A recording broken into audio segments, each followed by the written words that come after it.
Creating a purchase voucher in Tally Prime is a fundamental task for recording purchases of goods or services from your suppliers. Here is how you can create a purchase voucher in Tally Prime. Open Tally Prime and select the company you want to work with.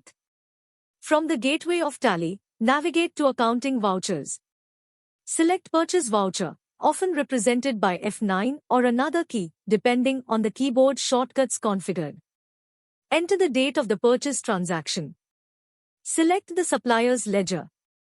Times choose the ledger of the supplier from whom you are making the purchase. You can either select an existing ledger or create a new one if it doesn't exist in the ledger master. Enter the item details. Times add the items you are purchasing by selecting the appropriate inventory or service items.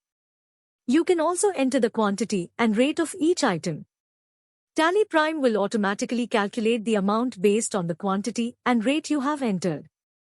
You can modify this if necessary. Add any narration if needed, providing additional information about the purchase. Verify all the details you have entered. Save the voucher by pressing Ctrl+A or using the appropriate Save button. If you're using the inventory features in Tally Prime, the system will update your stock levels based on the items you have purchased.